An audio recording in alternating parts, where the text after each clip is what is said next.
अस्सलाम वालेकुम, मेरा नाम है सैरिश और आज हमारा टॉपिक है ऑस्मोरेगुलेशन इन एनिमल्स। ऑस्मोरेगुलेशन किसी भी स्पीशी के लिए, किसी भी ऑर्गेनिज्म के लिए क्यों ज़रूरी होती है, ये बात हम पहले ऑस्मोरेगुलेशन वाली वीडियो में अलग से डिस्कस कर चुके हैं, बट मैं यहाँ पे फिर से ब्रीफ कर देती हूँ आपको कि ये क्यों इम्पॉर्टेंट होता है। हमें पता है कि हमारे इन्वायरमेंट में दो एक्सट्रीम कंडीशंस डेवलप हो सकती हैं। एक होती है हाइपोटोनिक और एक एक्सट्रीम कंडीशन होती है हाइपरटोनिक। ये क्या होती है ये भी हम पहले बता चुके हैं, मैं फिर से ब्रीफ कर देती हूँ कि हाइपोटोनिक का मतलब है कि बाहर के इन्वायरमेंट में वाटर पोटेंशियल ज़्यादा है एज़ कम्पेयर टू सेल के अंदर कम होगा वाटर और बाहर जो होगा वो ज़्यादा होगा, यानी कि बाहर पानी लूज़ करने की एबिलिटी भी ज़्यादा होगी। तो यानी कि पानी बाहर से अंदर की तरफ मूव करेगा। जब वो अंदर की तरफ कंटिन्यूसली मूव करता जाएगा तो सेल की एक लिमिट होगी और उसके बाद सेल बर्स्ट हो जाएगा, यानी यहाँ पे सर्वाइवल का ख़तरा आ जाता है सेल को। उसके बाद दूसरी कंडीशन क्या हो सकती है, हाइपरटोनिक हो सकती है, यानी बाहर पानी कम है, सेल के खुद के अंदर पानी ज़्यादा है। तो अगर अंदर पानी ज़्यादा होगा तो अंदर से पानी ज़्यादा लूज़ होने की कैपेसिटी भी अंदर ज़्यादा होगी सेल के, तो पानी जो होगा वो अंदर से बाहर की तरफ मूव करता जाएगा। अगर ये इसी तरह से कंटिन्यूस रहा, ये एक्सट्रीमिटी रही इन्वायरमेंट की, तो क्या होगा कि सेल ड्राई हो जाएगा, फ्लैसिड हो जाएगा और यहाँ पे भी सर्वाइवल का ख़तरा होता है। तो इसी वजह से ये जो दो एक्सट्रीम कंडीशंस होती हैं इनको कोप करना बहुत ज़रूरी होता है, इनसे निमटना, इनको रेगुलेट करना सेल के लिए बहुत ज़रूरी होता है कि सेल किस तरह से करता है। प्लांट के बारे में हम डिस्कस कर चुके हैं पिछली वीडियो में, यहाँ पे हम बताते हैं कि एनिमल्स किस तरह से जो होते हैं वो ऑस्मोरेगुलेशन कर रहे होते हैं। जब हम एनिमल की बात करते हैं हमें पता है कि एनिमल जो है वो उनकी हैबिटेट के हिसाब से हम बात करते हैं कि कौन सा एनिमल कहाँ उसकी हैबिटेट है क्या। हमें पता है दो तरह की हैबिटेट होती है, एक टेरेस्ट्रियल होती है यानी लैंड ज़मीन, और दूसरा होता है पानी यानी एक्वेटिक। अगर हम लैंड की बात करें तो हमें ये पता है कि लैंड में जो होते हैं वो बेस्ट जो उसके ड्वेलर्स होते हैं, लैंड में सबसे ज़्यादा क्या पाए जाते हैं, अर्थ्रोपोड्स पाए जाते हैं, वर्टिब्रेट्स पाए जाते हैं। अर्थ्रोपोड्स क्या होते हैं यानी कि इंसेक्ट्स वगैरह, कीड़े मकोड़े सारे अर्थ्रोपोड्स होते हैं। और वर्टिब्रेट्स क्या होते हैं जिनकी बॉडी के अंदर वर्टिब्रा होती है, बोन्स होती हैं, स्केलेटन होता है और कार्टिलेज वगैरह होते हैं, वो वर्टिब्रेट्स कहलाते हैं। ठीक है, ये बेस्ट अडोप्टेशंस करते हैं लैंड के ऊपर सर्वाइव करने के लिए। इनको ख़तरा होता क्या है किस चीज़ का, इनको होता है कि इनका जो वाटर होता है ना वो एवापोरेट कर सकता है इनकी परमिएबल सर्फेसिस से, इनकी परमिएबल स्किन से, इनकी परमिएबल सेल वॉल से। तो इसको इन्हें कोप करना होता है। तो ये किस तरह से करते हैं, ये कोप करते हैं इन सिचुएशन को चार तरह से, चार स्ट्रेटजीज लाते हैं। एक एक करके इनको हम डिटेल में, मतलब ब्रीफली और डिटेल में उसको डिस्कस करते हैं। ठीक है, तो करते क्या है, सबसे पहले ये क्या डेवलप करते हैं, water proof external coverings. Water proof external covering से क्या होगा, मतलब ये अपने आउटसाइड को इस तरह से डेवलप कर लेते हैं कि उसमें से पानी एवापोरेट हो ही ना। अगर हम बात करें रेप्टाइल्स, मैमल्स और बर्ड्स की, तो वो क्या करते हैं, कैरेटनाइज कवरिंग डेवलप करते हैं। कैरेटिन क्या होता है, कैरेटिन एक प्रोटीन होता है जो हेयर में होता है, क्लॉज में होता है, पंजों में होता है, नेल्स के अंदर होता है, यानी जो भी बाहर की एक्सटर्नल हमारी सर्फेसेस होती हैं ना, स्किन हो गया, हेयर हो गया, इन सारी चीज़ों के अंदर जो होता है ये कैरेटिन प्रोटीन होता है। ठीक है, तो इसकी वजह से क्या होता है, व्हाट इज़ एपिडर्मिस, एपिडर्मिस क्या है, एपिडर्मिस जो है वो स्किन की क्लियर होती है, यानी कि ये अपनी स्किन को हेयरी कर लेते हैं। मैमल्स, बर्ड्स जो होते हैं वो फर वगैरह डेवलप कर लेते हैं, रेप्टाइल्स जो होते हैं वो स्केल्स डेवलप कर लेते हैं और इस तरह की स्ट्रक्चर्स डेवलप करते हैं जिससे पानी एवापोरेट ना हो। और जो इंसेक्ट्स होते हैं वो क्या डेवलप करते हैं, वाटर प्रूफ क्यूटिकल्स, वो भी उसी तरह के होते हैं, वो क्यूटिकल्स होते हैं, उसको क्यूटिकल्स कहते हैं। दूसरा ये क्या करते हैं, दूसरा ये करते हैं कि ये जो भी चीज़ कंज्यूम कर रहे होते हैं, मैं ये वाली बता रही हूँ आपको, जो भी चीज़ वो कंज्यूम कर रहे होते हैं यानी जो खा रहे होते हैं उसको वो जो ब्रेक डाउन करते हैं, स्पेशली इनमें आ जाते हैं कैंगरू और कैमल वगैरह। वो लोग क्या करते हैं, जब जो फैट्स वगैरह वो कंज्यूम करते हैं, जो बॉडी फैट्स होते हैं, जब उसकी ब्रेक डाउन होती है तो उसमें से भी जो वाटर रिलीज़ होता है ना वो उसको भी यूज़ करते हैं, उसको भी वो ज़ाया नहीं होने देते, उसको भी वो स्टोर करते हैं, उससे भी वो अपनी वाटर की, पानी की कमी को पूरा करते हैं। ये भी कर लिया इन्होंने। अब क्या होगा, अब जो ये एक्सक्रीटरी इनका प्रोडक्ट होते हैं, जो इनकी एक्सक्रीशन होती है, उसमें भी वो बचत करते हैं। किस तरह से कि वो सॉलिड वेस्ट प्रोड्यूस करते हैं, वो इस तरह की चीज़ प्रोड्यूस करते हैं, क्या होती है वो यूरिक एसिड। जैसे बर्ड्स और रेप्टाइल्स क्या प्रोड्यूस करते हैं, यूरिक एसिड। यूरिक एसिड क्या होता है, वो इनसॉल्युबल होता है वाटर में। इसका क्या मतलब है, इसका ये मतलब हुआ कि ये जो यूरिक एसिड है ना, जब ये बॉडी से एक्सक्रीट होगा तो ये कम से कम पानी के साथ एक्सक्रीट होगा, यानी कि जो एक्सक्रीटरी वेस्ट होगा वो किस फॉर्म में होगा, वो होगा सेमी फ्लूइड, यानी कि semi means half, fluid means liquid, तो यानी कि बहुत कम लिक्विड होगा, आधे से आधा। जितना कम से कम लिक्विड की फॉर्म में वो अपना वेस्ट ज़ाया करते हैं वो कर सकते हैं वो करते हैं। यानी एक उसकी एग्जांपल होगा यूरिक एसिड, यानी यूरिक एसिड की फॉर्म में वो वेस्ट अपना ज़ाया करते हैं। इसके अलावा वो ये भी कर रहे होते हैं कि जो वो वेस्ट होता है उसको ज़ाया करने से पहले भी स्टोर करते हैं। हमें पता है हमारा भी जो यूरिया होता है मैमल्स के अंदर, वो जो मैमल्स जो होते हैं वो अपना यूरिया एक्सक्रीट करने से पहले स्टोर करते हैं। क्यों करते हैं? ताकि वो मैक्सिमम रीएब्जॉर्प्शन कर सकें वाटर की बिफोर इट्स एक्सक्रीशन, इससे पहले कि वो उसको भी ज़ाया करें, वो जितना पानी उसमें से जो है वो एब्जॉर्ब कर सकते हैं, रीएब्जॉर्ब करते हैं। इसी तरह से जो रेप्टाइल्स और बर्ड्स वगैरह का वो भी यूरिक एसिड को स्टोर करके रखते हैं अपने ब्लैडर, अपने रेक्टम में, और फिर वहाँ से भी वो वाटर की रीएब्जॉर्प्शन जितनी कर सकते हैं वो करते हैं। तो ये होते हैं इनके मैकेनिज्म। यानी इन शॉर्ट अगर हम इसको समराइज़ करें तो क्या हो गया, पहले ये अपनी बाहर की सारी कवरिंग्स को जो है वो इस तरह की बनाएंगे कि वाटर एवापोरेट ही ना हो। फिर वो जो चीज़ खा रहे हैं मेटाबॉलिक, जो उनका जो मेटाबॉलिज्म उनकी हो रही होती है बॉडी में उनके फूड की, उसमें से भी जो वाटर बन रहा होता है, H2O बन रहा होता है, उसको भी यूटिलाइज़ कर रहे होते हैं। फिर जब वो अपना वेस्ट प्रोडक्ट बनाते हैं तो उसमें तो पहले कोशिश करते हैं कम से कम पानी उसमें ज़ाया हो। फिर अगर उसमें कुछ वाटर चला भी जाता है तो उसको स्टोर करके रखते हैं और उसमें से रीअब्जॉर्प्शन भी करते रहते हैं। ये इनकी स्ट्रेटजी होती है टेरेस्ट्रियल एनिमल्स की।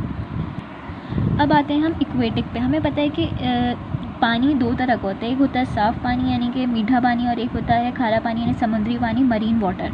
तो उस हिसाब से जो है वो जिस इन्वायरमेंट में होगा उस हिसाब से जो है वो अपनी रेगुलेशन करेगा। पहले हम फ्रेश वाटर की बात करते हैं। अच्छा, हम इसको जो है वो एक्सटर्नल और इंटरनल इन्वायरमेंट के एक्सपेक्ट से बात करेंगे, यानी कि जो ऑर्गेनिज्म है उसका इंटरनल कैसा है और उसके एक्सटर्नल यानी कि वाटर का इन्वायरमेंट कैसा है। अगर फ्रेश वाटर की बात करें तो एक्सटर्नल इन्वायरमेंट कैसा होगा, हाइपोटोनिक। हमें पता है कि हाइपोटोनिक मतलब प्योर वाटर, फ्रेश वाटर में प्योर वाटर होता है, और उनका ऑर्गेनिज्म का इंटरनल इन्वायरमेंट कैसा होगा, हाइपरटोनिक, यानी कि उसमें वाटर कम होगा, बाहर ज़्यादा होगा। तो यानी क्या मतलब है कि ज़्यादा पानी अंदर आएगा ऑर्गेनिज्म के। हमें पता है कि पानी में भी एक वास्ट मेजॉरिटी ऑफ ऑर्गेनिज्म रह रहे होते हैं, यूनिसेलुलर से मल्टी सेलुलर तक। तो हम पहले यूनिसेलुलर की बात करते हैं। यूनिसेलुलर में हमारे पास आ जाते हैं एम्यूबा और पैरामीशियम वगैरह। इनके अंदर क्या होता है, हमें पता है इनकी बॉडी किस तरह की है, हाइपरटोनिक इन्वायरमेंट है। यानी हाइपरटोनिक इन्वायरमेंट होने का क्या मतलब है कि इनका जो होगा वो ऑस्मोटिक प्रेशर ज़्यादा होगा इनकी बॉडी का। ऑस्मोटिक प्रेशर क्या होता है, इसको मैं थोड़ा सा इस तरह से आपको डिस्क्राइब कर देती हूँ। इसकी डेफिनेशन को अभी असाइड, हम इसको जो है वो इस कॉन्सेप्ट के अंदर, इस टॉपिक के अंदर इसका कॉन्सेप्ट समझते हैं, ठीक है। क्या होता है, इनका ऑस्मोटिक प्रेशर हाई होता है। ऑस्मोटिक प्रेशर किस चीज़ के ऊपर डिपेंड करता है, याद कर लें, ऑस्मोटिक प्रेशर डिपेंड करता है सॉल्यूट की कंसनट्रेशन के ऊपर। यानी कि जहाँ पे सॉल्यूट की कंसनट्रेशन, जहाँ पे सॉल्यूट ज़्यादा होगा, नमकियात ज़्यादा होंगी, सॉल्ट्स, आयन ज़्यादा होंगे, उस चीज़ का ऑस्मोटिक प्रेशर जो होगा वो ज़्यादा होगा, ठीक है। हमें पता है कि यहाँ क्या है, बाहर प्योर वाटर है, बाहर पानी का पोटेंशियल ज़्यादा है, अंदर पानी का पोटेंशियल कम है। तो जाहिर सी बात है अंदर सॉल्यूट का पोटेंशियल या सॉल्यूट की कंसनट्रेशन ज़्यादा होगी, यानी ऑस्मोटिक प्रेशर ज़्यादा होगा। मैं पहले बता चुकी हूँ कि यहाँ पे इस तरह की कंडीशन में जब बाहर हाइपोटोनिक हो और अंदर हाइपरटोनिक हो तो पानी कहाँ मूव करता है, बाहर से अंदर की तरफ मूव करता है। जब पानी एम्यूबा या पैरामीशियम या इस तरह के प्रोटोक्टिस्ट वगैरह जो होते हैं, ये क्लासिफिकेशन होती है ऑर्गेनिज्म की, ठीक है।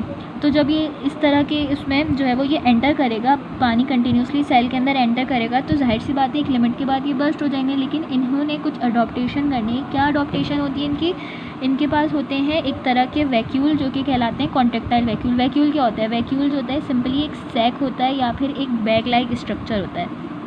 इसका काम क्या होता है कि ये जो भी वाटर बॉडी में इनके अंडर करता है उसको वो स्टोर करता जाता है। फिर जब क्या होता है कि जब इनकी स्टोर करने की कैपेसिटी ख़त्म हो जाती है तो ये जो वैक्यूल्स होते हैं ये पोर्स बनाते हैं और पोर्स की शक्ल में उस पानी को सिंपली बाहर की तरफ खारिज कर देते हैं, एक्सक्रीट आउट कर देते हैं, और इस तरह से जो है वो वापस से इनकी कैपेसिटी नॉर्मल की तरफ आ जाती है। फिर और पानी एंटर होता है, फिर वो स्टोर होता है, और फिर जब वो कैपेसिटी और इनकी हद ख़त्म हो जाती है उसको स्टोर करने की तो वो फिर से उसको एक्सक्रीट कर देते हैं, और सिंपल ये साइकिल इनकी इस तरह से चलती रहती है। अच्छा, ऑस्मोटिक प्रेशर की डेफिनेशन अगर आपने समझनी है तो फिर आप उसको वैसे गूगल भी कर सकते हैं, बट मैं आपको इस तरह से इसको समझा देती हूँ कि सिंपली ऑस्मोटिक प्रेशर होता है क्या। ऑस्मोटिक प्रेशर होता है कि वो फोर्स जो कि हमारे पास जो होता है वो कोई भी लिक्विड या कोई भी सॉल्वेंट जो होता है वो एक मेम्ब्रेन के ऊपर लगा रहा होता है ताकि वो एक कंपार्टमेंट से ऐसे कंपार्टमेंट में चला जाए जहाँ पे सॉल्यूट की कंसंट्रेशन कम है, ठीक है। वैसे ये हमारे यहाँ पे कंसर्न नहीं था, जितना कंसर्न था जो इसका कॉन्सेप्ट है मैंने क्लियर कर दिया है।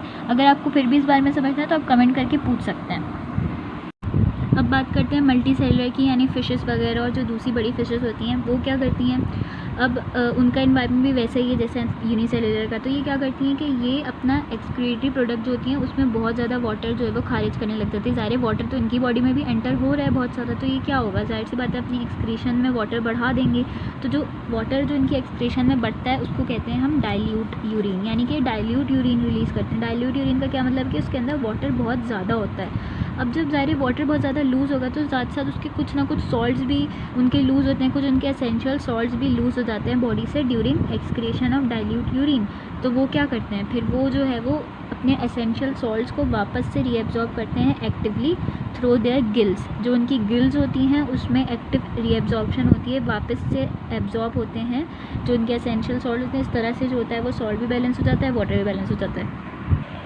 डाइल्यूट यूरिन का क्या मतलब है कि यानी कि अमोनिया, जो डाइल्यूट यूरिन होता है उसमें अमोनिया होता है। और अमोनिया के बारे में हमने पढ़ा है कि अमोनिया जो होता है वो बहुत ज़्यादा वाटर सॉल्युबल होता है, तो यानी कि बहुत ज़्यादा अमोनिया की शक्ल में वो यूरिन अपना एक्सक्रीट कर होता है। खैर अब आते हैं मरीन वाटर फिशेस के ऊपर। इसमें भी हम बात करें, अगर हम एक्सटर्नल इन्वायरमेंट की बात करें तो यानी कि बाहर का इन्वायरमेंट हाइपरटोनिक है, पानी तो है ज़्यादा बट उसमें सॉल्यूट ज़्यादा है।